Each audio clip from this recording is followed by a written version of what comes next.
ఇది కాకుండా ఇక్కడ నాకు మిమ్మల్ని ఒకటే కోరుతున్నా, వైఎస్ఆర్ కాంగ్రెస్ పార్టీకి డైరెక్ట్గా ఇండైరెక్ట్గా మనం పనులు చేసే పరిస్థితి ఏ స్థాయిలో కూడా రాకూడదు.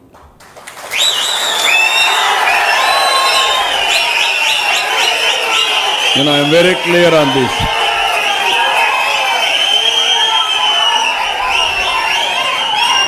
అది చేస్తే పాముకు పాలు పోసినట్టే. నేను తెప్పించుకుంటున్నా, నేను అది కూడా చెప్పేస్తున్నా. ఇక్కడ రెండోది, ఇక్కడ రెండో విషయం కూడా చెప్తున్నా మీ అందరికీ, మీలో ఒక్కొక్కరు ఒక్కొక్క పక్కన లాగకూడదు. నేను అది కూడా చెప్పేస్తున్నా.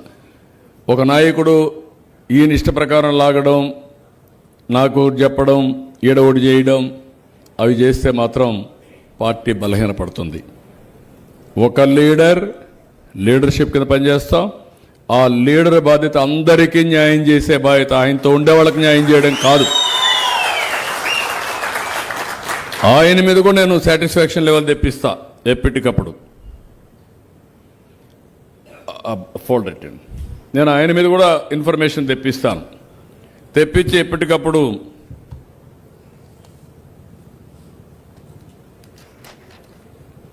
కాదయా, దీంట్లో కాగితం ఉంది, ఇది ఎక్కడ మిస్ అయింది? కాదు, ఇంకోటి ఉంది.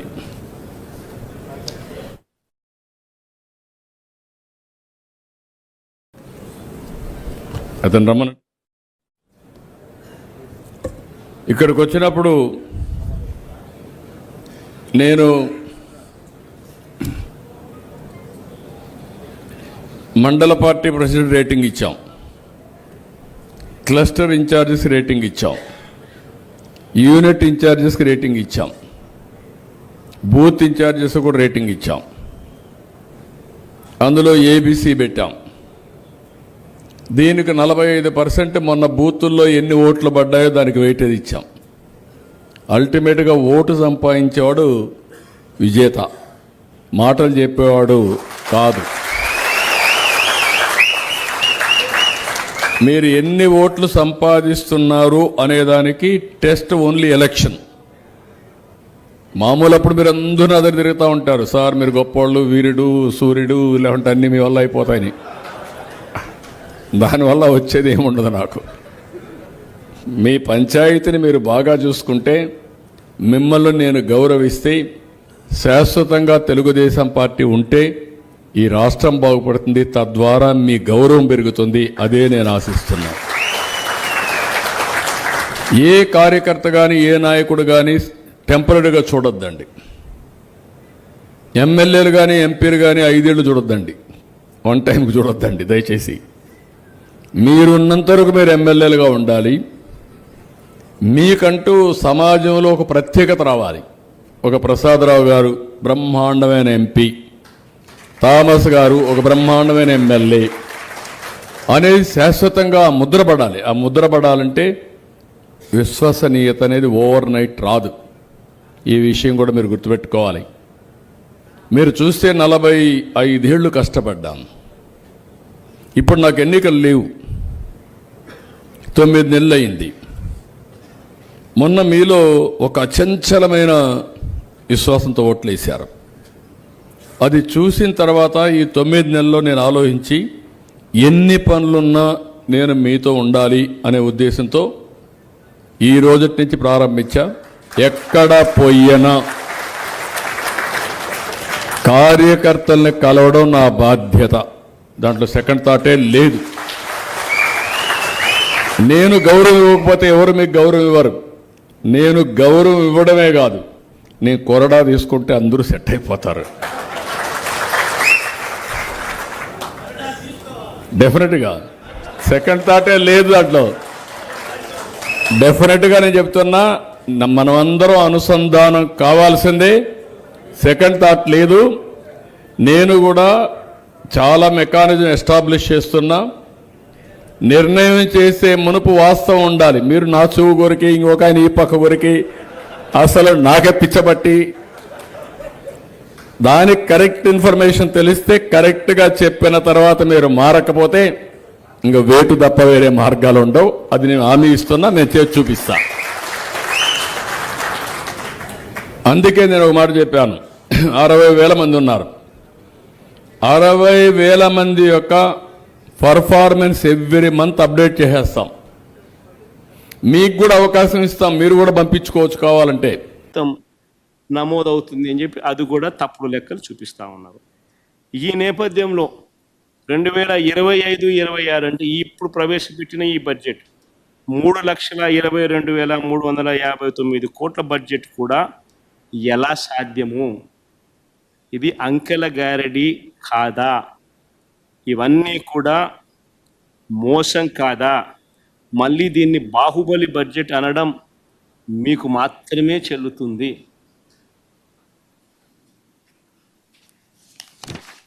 ఇంచేపట్టిందబ్బా. మరి ఈ మేరకు టైం కేటాయించకపోతే, ప్రతిపక్షం అనేది ఈ మేరకు చెప్పలేకపోతే ఈ విషయాలన్నీ ప్రజలకి ఎలా తెలుస్తాయి?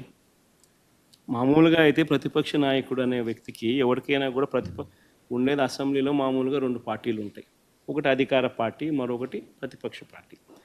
ప్రతిపక్ష పార్టీని అధికారంలో ఉన్న వాళ్ళు గుర్తించకపోతే, ప్రతిపక్ష పార్టీ ఇవన్నీ చెప్పేటివన్నీ కూడా వాళ్ళు చెప్పలేకపోతే కరెక్షన్స్ ఎక్కడి నుంచి వస్తాయి? అసెంబ్లీ ఎందుకు నడుపుతూ ఉన్నాం? ఏం సాధించడం కోసం నడుపుతూ ఉన్నాం? ఎవరు కూడా నీకు వ్యతిరేకంగా మాట్లాడకూడదు, ఎవరు కూడా నీకు వ్యతిరేకంగా చెప్పకూడదు. వాళ్ళకు మైక్ ఇవ్వము, మేము 5 నిమిషాలు మాత్రమే మైక్ ఇస్తాం. 175 మందిలో నీకు ఇచ్చినట్టుగా వాళ్ళకి ఇచ్చినట్టుగా నీకు ఒకరికి మైక్ ఇస్తాము.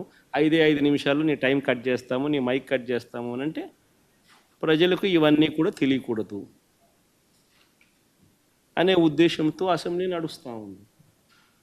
కానీ మీ ద్వారా నేను ఏదైతే చెప్పానో ఇంతవరకు ఈ 1.5 hour 2 గంటలు, నాకు తెలియదు ఎన్ని గంటలు ప్రజెంటేషన్ అయిందో, కానీ ప్రతి విషయంలోనూ కూడా ఏది కూడా ఎవరిని కూడా ఊరికే తిట్టల. ప్రతి విషయము ఫ్యాక్ట్స్ అండ్ ఫిగర్స్తో ప్రజెంటేషన్ చేసినాం. ప్రతి విషయంలోనూ కూడా ఇవి వాస్తవాలు అని చెప్పి నెంబర్స్తో సహా చూపించాం.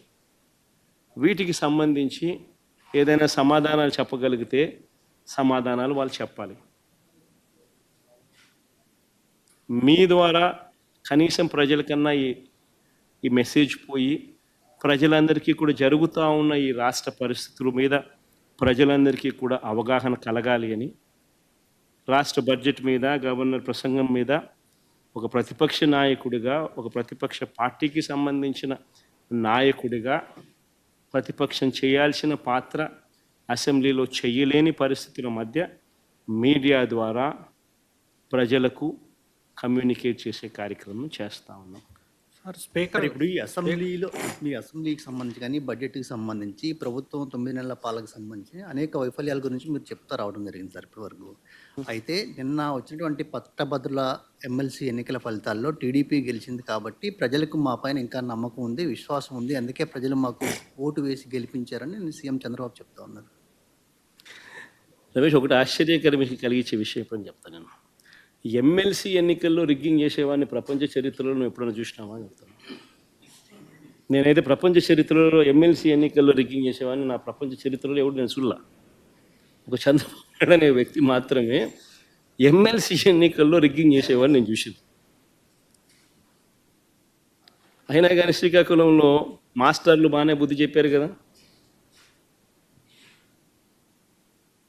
శ్రీకాకుళంలో మాస్టర్లు, గవర్నమెంట్ టీచర్లు, ప్రైవేట్ టీచర్లు అందరూ కూడా బాగానే బుద్ధి చెప్పారు కదా, గట్టిగా అర్థమయ్యేట్టుగా చెప్పారు కదా. ఎందుకంటే అక్కడ రిగ్గింగ్ చేయడం కష్టం.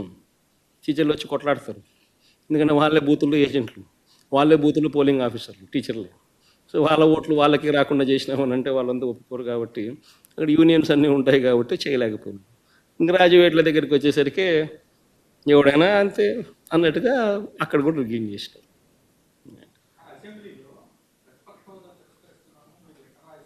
ఎన్న సార్, ఎల్బో అసెంబ్లీలో స్పీకర్ గారు ఈరోజు హౌస్లో కామెంట్ చేశారు, మీరు దేవుడు గౌరవం లేదు పూజారిని వచ్చి అడుగుతున్నారని చెప్పి.